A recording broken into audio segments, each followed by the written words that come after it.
है। आज हम शेफ की कहानी को आप सबके सामने रिप्रेजेंट करने वाले हैं। मूवी का नाम है कुक अप स्ट्रंग। कहानी के शुरुआत में हम गांव को देखते हैं, जो एक शेफ है और अपना रेस्टोरेंट चलाता है।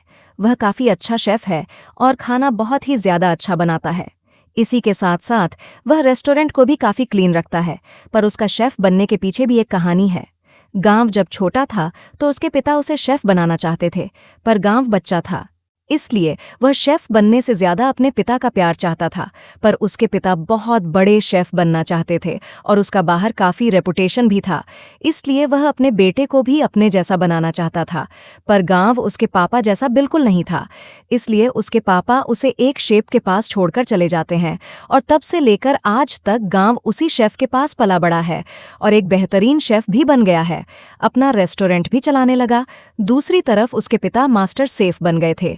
यह बात गांव को भी पता थी, पर वह अपने पिता से इतना नफरत करता था कि कभी भी उससे मिलने की कोशिश भी नहीं की। उसके पिता को भी कोई फर्क नहीं पड़ता था, क्योंकि वह यही चाहता था कि कोई उसके बेटे को उसका नाम ना दे। कहानी शिफ्ट होती है और हमें काफ़ी हैंडसम और आधुनिक तकनीक से खाना बनाने में माहिर शेफ पॉल को देखते हैं, जो फ्रांस में एक रॉयल फैमिली के लिए खाना बनाने का काम करता है। उसका एक सपना होता है। वह अपने देश चीन में अपने पापा के लिए एक रेस्टोरेंट खोलना चाहता है, इसलिए वह कुछ दिन बाद फ्रांस छोड़कर अपने देश चाइना आ जाता है। यहाँ वह एक रेस्टोरेंट खोलता है जो ठीक गांव के रेस्टोरेंट के अपोजिट होता है। एक दिन वह मार्केट में बड़ी फीस खरीदने जाता है, पर फिश सेलर उससे कहता है मेरे शॉप में एक भी बिग फिश नहीं है। वहीं तुरंत बाद गांव आता है, जो कि रेगुलर कस्टमर था। वह बड़ी मछली खरीदने के लिए उस सेलर के पास जाता है, तो वह सेलर उसे आसानी से वह बड़ी मछली निकाल कर दे देता है। पॉल यह देख आग बगुला हो जाता है और सेलर से बहस करने लगता है। सेलर को कोई भी सल्यूशन नहीं दिख रहा था। इसके बाद सीन शिफ्ट होता है और हम पॉल के रेस्टोरेंट की ओपनिंग देखते हैं। पॉल का रेस्टोरेंट काफ़ी सुंदर तरीके से डेकोरेट किया गया और काफ़ी साफ सफाई भी थी, और उसका रेस्टोरेंट देखने में काफ़ी स्टैंडर्ड भी लग रहा था। कस्टमर्स बहुत ज़्यादा अट्रैक्ट हो रहे थे और गांव के रेस्टोरेंट के साइड वाले कस्टमर्स भी पॉल के रेस्टोरेंट में जाने लगे। गांव के फ्रेंड्स को काफ़ी बुरा लगा, इसलिए वह एक अच्छा सा डिस्काउंट ऑफर अनाउंस किया और फिर सारे कस्टमर्स गांव के रेस्टोरेंट में आने लगे। ये देख अब पॉल का दोस्त भड़क उठता है और गांव के दोस्तों से झगड़ा करता है। पर इस झगड़े को शॉर्ट आउट करने के लिए गांव और पॉल के बीच एक कंटेस्ट रखा जाता है। एक बड़ी सी फिश को दोनों के सामने टेबल पर रखा जाता है और पहले चांस मिलता है पॉल को, जो फिश के कांटों को इतनी अद्भुत तरीके से निकालता है कि एक भी कांटा नहीं बचता। अब गांव की बारी आती है और वह फीस को इतनी बारीकी से अच्छे से काटता है कि फीस का मांस अलग और फीस की त्वचा अलग हो जाती है। इन दोनों की यह टेक्निक गांव वालों को बहुत पसंद आती है और सब इन दोनों की काफ़ी तारीफें करते हैं। वहाँ मास्टर शेफ कंटेस्ट के 2 चेयरमैन जज भी होते हैं, जो डिसाइड करते हैं कि एक कुकिंग कंपटीशन होगा और उसमें जो अच्छा होगा वही बेस्ट शेफ कहलाएगा। पॉल और गांव एक दूसरे को नीचा दिखाने के लिए इस कंपटीशन में पार्टिसिपेट करने का मन बना लेता है। अगले सीन में पॉल एक इंटरव्यू में कहता है, मैंने फ्रांस में एक रॉयल फैमिली को सर्व किया है, पर यहाँ के लोग अभी भी पुराने टेक्निक से खाना बनाते हैं। वही पुराने तरीके इस्तेमाल करते हैं जो सदियों से चला आ रहा है। इनडायरेक्टली पॉल गांव को ही टंट मार रहा था। गांव को मन ही मन तकलीफ होता है।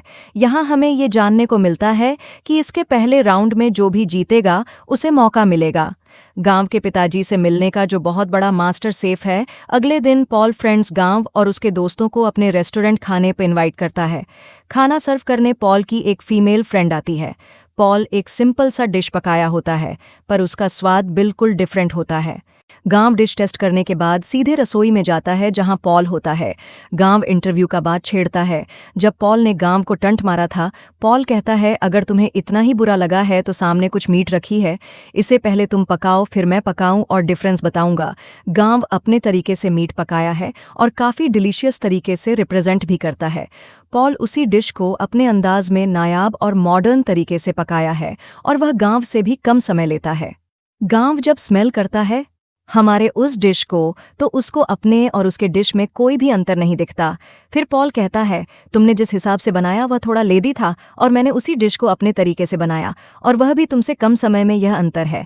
हमारे और तुम्हारे कुकिंग में गांव को बहुत बुरा लगता है और वह वहां से अपने रेस्टोरेंट चला जाता है। तभी उसे कॉल आता है उसके गार्डियन शेफ का। वह गांव से कहता है तुम्हारे पिताजी तुमसे मिलना चाहते हैं। आप मेरी चिंता ना करें और अपने काम पर ध्यान दें। इसके बाद इंटरनेशनल कुकिंग शेप कंपटीशन चालू होता है और पहले राउंड में पॉल को एक डिलीशियस स्वीट और गांव को नॉनवेज बनाने का टास्क मिलता है। पॉल काफ़ी मॉडर्न तरीके से और कम समय में एक डिलीशियस स्वीट तैयार कर देता है। फिर टर्न गांव का आता है और वह दिए गए समय में बहुत ही ज़्यादा टेस्टी नॉनवेज आइटम बनाता है। जजेस को दोनों के डिश बहुत पसंद आते हैं और दोनों को एक बड़ा बराबर पॉइंट्स मिलते हैं। ऐसे में विनर चूज करना बहुत मुश्किल होता है। तो फिर वहां एक जज आकर फैसला सुनाता है कि दोनों में से पॉल का टाइम मैनेजमेंट ज़्यादा अच्छा है और उसका टेक्निक भी काफ़ी मॉडर्न और यूनिक है, इसलिए विनर पॉल को बनाया जाता है। गांव बहुत ही ज़्यादा निराश और डिस्प्ले पार्लर में वीडियो गेम खेलने चला जाता है। वहां एक सीनियर शेफ आता है। ये वही शेफ है जिनके पास गांव के पिताजी बचपन में शेफ बनाने के लिए छोड़ गए थे। गांव वो कंटेस्ट हारने के बाद काफ़ी मायूस था। अंकल सेफ उसे समझाते हुए कहते हैं कि अभी तुमने असली जिंदगी जिया कहाँ है। ऐसे उतार चढ़ाव काफ़ी आएंगे, पर तुम्हें मायूस नहीं होना है। बस खुद पर भरोसा रखो। तुम कुछ दिन के लिए गांव चलो। गांव अपने अंकल सेफ की बातें मानकर कुछ दिन के लिए गांव चला जाता है। इसके बाद हम पॉल को अपने दोस्तों के साथ एंजॉय करते हुए देखते हैं। बातों ही बातों में उसके दोस्त पॉल से कहते हैं, तुम अपने फीमेल फ्रेंड को नेशनल कंपटीशन में इंट्रोड्यूस क्यों नहीं करते पॉल। इस पर स्माइल करते हुए कहता है, उसे तो खाना बनाना ही नहीं आता, तो फिर कैसे उसे मैं किसी कंपटीशन में ले जाऊं। उसके फ्रेंड को यह बात बहुत बुरी लगती है और वो 2 डिश बनाकर लाती है, एक नमकीन और एक मीठा, और उसे पॉल को टेस्ट करने के लिए बोलती है। यहाँ पर एक सच सामने आता है कि पॉल का टेस्ट बर्ड काम नहीं करता, अर्थात उसके स्वाद सेंसेस बेकार हो चुके हैं। इतने दिन से पॉल जो भी डिश बनाता था उसे वह अपनी फ्रेंड को टेस्ट करवाता था। वो कहने लगती है, अगर मैं नहीं होती तो तुम यहाँ तक नहीं पहुँच पाते। इसके साथ साथ यहाँ एक और बात सामने आती है जो पॉल के लिए काफ़ी शॉकिंग था। दरअसल पॉल के दोस्त और उसकी फीमेल फ्रेंड के बीच अफेयर का राज पॉल के सामने आता है। उसका दोस्त उससे कहती है, तुम्हें क्या लगता है मैं तुमसे प्यार करती हूँ? तुम बहुत बड़े गलतफहमी में हो। मैं तो बस तुम्हारा इस्तेमाल करके यहाँ तक पहुँचना चाहती थी। पॉल ये सब सुन अंदर से टूट जाता है। वो फिर बाहर आकर शराब पीने लगता है। वहीं से गांव जा रहा होता है तो उसको देख लेता है। वो पॉल को दुखी देख उसके पास आकर पूछता है, तुम दुखी क्यों हो? तुम तो कंपटीशन जीते थे ना? पॉल कहता है, मैंने तो कंपटीशन जीत लिया, पर इसके चक्कर में मैं अपना सारा कुछ खो दिया। मैं जिससे प्यार करता था वो भी मुझे छोड़कर चली गई। मेरा रेस्टोरेंट भी ले लिया उसने। गांव उसे आश्वासन देते हुए कहता है, सामने बैनर पे जो फोटो लगी है उसे ही तुम अपना आइडल मानते हो ना? पॉल उस बैनर की तरफ देखकर कहता है कि मैं इनसे बस एक बार मिलना चाहता हूँ, ये मेरा सपना है। गांव हल्की सी मुस्कान देते हुए कहता है, यह मेरे पिता हैं। पॉल को यह पहले मजाक लग रहा था, पर गांव सीरियस होकर कहता है कि तुम इनको जितना अच्छा समझते हो ये उतने अच्छे नहीं हैं। इन्होंने बचपन में मेरा साथ छोड़ दिया था क्योंकि मैं इनके तरह शेप नहीं बन पा रहा था। मैंने अपना पूरा बचपन इनके बिना गुजारा है। ये भले ही आज बहुत बड़े शेफ बन गए हों, पर एक अच्छे पिता कभी नहीं बन पाए। पॉल कहता है, जो भी तुम्हारे साथ हुआ वह हम तो बदल नहीं सकते, पर हाँ, अभी तुम अपना गुस्सा उतार सकते हो। ये रहा बॉटल, तुम मारो। पहले बियर बॉटल मारता है, उसके बाद पॉल भी बोतल फेंक कर मारता है। पॉल काफ़ी अच्छा फील करता है। अगले दिन पॉल गांव के साथ रेस्टोरेंट जाता है तो देखता है उसके फ्रेंड्स उसके रेस्टोरेंट का सौदा कर रहे हैं। पॉल उस सौदे को रुकवा है। इस पर उसके फ्रेंड्स पूछते हैं कि तुम जो यह डील रुकवा रहे हो, क्या तुमको फिर से कंपटीशन में भाग लेना है? और इस बार भी क्या तुम अपने पुराने फीमेल दोस्त को लेकर जाओगे? इतना बड़ा धोखा खाने के बाद भी तुम्हारी अक्ल ठिकाने नहीं आए? फुद्दू जवाब में पॉल कहता है, इस बार मैं अपने साथ गांव को लेकर जाऊंगा। अब मुझे तुम जैसे नमक रामों की कोई ज़रूरत नहीं। ये बोलने के बाद पॉल उसको हेडशॉट देता है और सबको वहां से धक्के मार के निकाल देता है। अब गार्डियन शेफ उससे पूछता है, क्या तुम्हें गांव पर पूरा भरोसा है कि वो तुम्हारे साथ कंपटीशन में भाग लेगा तो तुम जीत जाओगे? और उसके कंधे पर हाथ रखते हुए कहता है, मुझे इस पर पूरा भरोसा है। इसके रहते हुए मैं हार नहीं सकता। इसके बाद दोनों साथ में मिलकर कंपटीशन की तैयारी करने लगते हैं। पॉल गांव को अपने मॉडर्न टेक्निक से खाना बनाना सिखाता है और गांव भी उसे अपने पुराने और ऑर्गेनिक तरीके से खाना बनाना सिखाता है।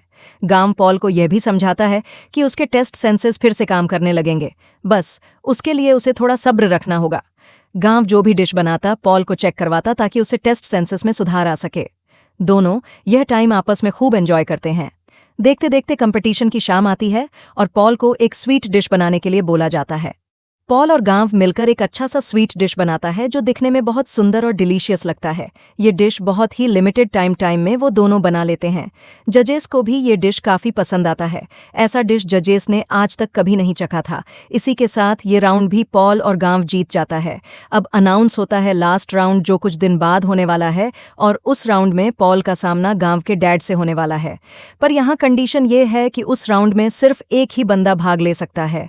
तो पॉल गांव से कहता है कि ये राउंड में तुम भाग लोगे और अपने पिता को हराकर साबित करना कि तुम बेस्ट सेफ हो। पर गांव इस बात से इनकार करते हुए कहता है कि मुझसे ज्यादा तुम जितना डिजर्व करते हो, क्योंकि तुम्हारा खाना बनाने का तरीका काफी यूनिक है और तुम औरों के मुकाबले कम समय में बेस्ट डिश तैयार कर देते हो। गांव को लाख समझाने पर भी पॉल नहीं सुनता और कंपटीशन वाले दिन गांव को अपनी जगह भेजता है। कंपटीशन शुरू होने के बाद गांव के पिता अपना डिश बनाने में लग जाते हैं, पर गांव वहीं खड़े होकर अपने बचपन को याद करता है। कैसे उसके पिता के छोड़ जाने के बाद बच्चे उसे बुली करते थे, उसको अनाथ भी बोला गया। समय निकला जा रहा था और गांव वैसे ही खड़ा था तो उसके पापा उसके सामने जाकर उसके मुंह पर पानी मारता है। दरअसल कंपटीशन 1 घंटे का था जिसमें अपने मनपसंद का कोई भी डिश बना सकते हो। गांव अपने तरीके से नूडल्स बनाना शुरू करता है। वहीं दूसरी तरफ गांव के पिता बहुत ही सुंदर स्वीट डिश बनाता है जिसमें बीच से फूल निकलता है और उसके आजू बाजू आग लगे होते हैं। यह डिश जजेस जब टेस्ट करता है तो शॉक्ड हो जाता है क्योंकि उन लोगों ने आज के पहले ऐसी डिश नहीं खाई थी। दूसरी तरफ गांव से सिंपल नूडल्स बनाता है और उसे जजेस से पहले अपने पापा को टेस्ट करने देता है। उसके पापा जैसे ही उसे टेस्ट करते हैं उसे बहुत पसंद आता है क्योंकि ऐसी नूडल्स उसने आज तक नहीं खाई थी। अब उसे रियलाइक्स के वजह से उसे एक शेफ के पास छोड़ दिया था। गांव बचपन में नूडल्स नहीं बना पाता था, जिस वजह से उसके पापा उससे नाराज हो गए थे और उसे एक शेफ के पास छोड़ दिए थे जिससे वह एक अच्छा शेफ बन सके। पर आज गांव के हाथ का बनाया हुआ नूडल्स उसके पिता इमोशनल होकर खाने लगे। गांव ये नज़ारा देख वहां से जाने लगता है क्योंकि उसे बस उसके पिता की गलतियों का एहसास कराना था। इसी के साथ गांव वो कंपटीशन भी जीत जाता है।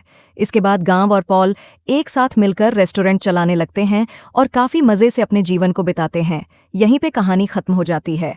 अगर यह स्टोरी आपको अच्छा लगा हो तो हमारे चैनल को लाइक, शेयर एंड सब्सक्राइब करें। तब तक के लिए अपना ख्याल रखें। Bye bye and take care.